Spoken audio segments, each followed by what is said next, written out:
Friends, welcome to Chennai காட் சமையல். எல்லாரும் எப்படி இருக்கீங்க? நல்லா இருக்கீங்களாப்பா? இன்னைக்கு நம்ம சென்னை காட் சமையலில் இறால் வடை ரெசிபி தான் பண்ண போகிறோம். ரொம்ப சூப்பராக சுவையாக இருக்கும். நான்வெஜ் சாப்பிட்றவங்களுக்கு இது ரொம்ப ரொம்ப பிடிக்கும். இறால் வடை எப்படி செய்யலான்னு இப்போ வீடியோக்குள்ளே போகலாம் வாங்க. சென்னை காட் சமையல் உங்களை அன்புடன் வரவேற்கிறது ஃப்ரெண்ட்ஸ். சுவையான இறால் வடை செய்ய இப்போ தொடங்கிடலாம். 1/2 கிலோ அளவுக்கு இறா வாங்கி க்ளீன் பண்ணி மஞ்சள் பொடி போட்டு வேக வச்சு எடுத்து வச்சுருக்கேன். 4 பத்தை அளவுக்கு தேங்காய் சேர்த்துருக்கேன். 100 கிராம் சின்ன வெங்காயம் சேர்த்தாச்சு. 1/2 ஸ்பூன் இஞ்சி பூண்டு பேஸ்ட்டு, 1/2 ஸ்பூன் கசகசா, 1/2 ஸ்பூன் மிளகுத்தூள், 1/4 ஸ்பூன் சீரகத்தூள், 1/2 ஸ்பூன் தனி மிளகாய் பொடி, தேவைக்கேற்ப மஞ்சள் பொடி, கொஞ்சம் சோம்பு, கொஞ்சம் கருவேப்பிலை இருந்தால் சேர்த்துக்குங்க. கொத்தமல்லி இருந்தாலும் கொஞ்சம் சேர்த்துக்குங்க. என்கிட்ட கொத்தமல்லி இல்லை, அதனால் கருவேப்பிலை. 100 கிராம் கடலைப்பருப்பு ஊற வச்சது சேர்த்தாச்சு.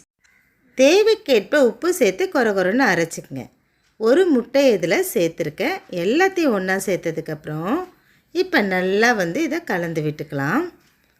இறால நான் உப்பு சேர்த்து வேக வச்சேன், அதனால் நீங்கள் பார்த்து உப்பு சேர்த்துக்குங்க. இப்போ ஸ்டவ் ஆன் பண்ணிவிட்டு தோசைக்கல் வச்சாச்சு. கொஞ்சம் தாராளமாக எண்ணெய் சேர்த்துக்கலாம், அப்போ தான் பொரித்து எடுக்கிறதுக்கு கரெக்டாக இருக்கும். நல்லா ஹீட் ஆனதுக்கப்புறம் அரைச்சி வச்சுருந்ததை கையில் எடுத்து அழகாக தட்டி தட்டி இதில் போட்டுருங்க. கொஞ்சம் திருப்பி விட்டு எடுக்கணும். ரொம்ப ஹீட் வச்சிடாதீங்க, அப்போ மேலே மட்டும் வேகும், உள்ளே வேகாமல் இருக்கும். அதனால் ஹீட் கம்மி பண்ணிவிட்டு அழகாக இதை திருப்பி போட்டு பொரித்து எடுத்துக்குங்க. ரொம்ப சுவையாக இருக்கும். இது ஸ்நாக்ஸாகவும் நம்ம யூஸ் பண்ணிக்கலாம்.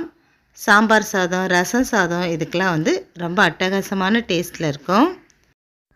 எண்ணெய் அதிகமாக நம்ம இதில் சேர்த்துருக்கிறதுனால கொஞ்சம் பொறுமையாக திருப்பி போடுங்க, மேலே தெரிக்காமல் இருக்கும். நல்ல டேஸ்டான இறால் வடை ரெடி ஆகிட்டே இருக்குது. பொரிக்கும் போதே வாசனை மூக்க தொலைக்குது. எப்போ சாப்பிட்லான்ற ஒரு ஆர்வம் இருக்குது. சின்ன குழந்தைங்க உங்கள் வீட்டில் இருந்தால் இது ரொம்ப விரும்பி சாப்பிடுவாங்க. இந்த இறால் வடை செய்ய 1/2 கிலோ இறால் தான் வாங்கணுமா? வேண்டவே வேண்டாங்க. கொஞ்சம் இருந்தால் கூட 50 கிராம் பருப்பு சேர்த்து டேஸ்டான இறால் வடை நீங்கள் செய்யலாம். சுட சுட இறால் வடை ரெடி ஆயிடுச்சு. இதே போல் செய்து நீங்களும் சாப்பிடுங்க. உங்களுடைய கருத்துக்களை என்னோட ஷேர் பண்ணுங்கள். புதுசாக நம்ம சேனலுக்கு வந்தால் சப்ஸ்கிரைப் பண்ணுங்கள். பழைய நண்பர்களாக இருந்தாலும் புது நண்பர்களாக இருந்தாலும் லைக் பண்ண மறந்துடாதீங்கப்பா. உங்களுடைய அன்பும் ஆதரவும் இல்லைன்னா இதை தொடர்ந்து கொண்டு போக முடியாது. அடுத்தடுத்த அப்டேட்டு நம்ம சேனலில் வந்துக்கிட்டே இருக்குது. தேங்க்ஸ் ஃபார் வாட்சிங். நன்றி.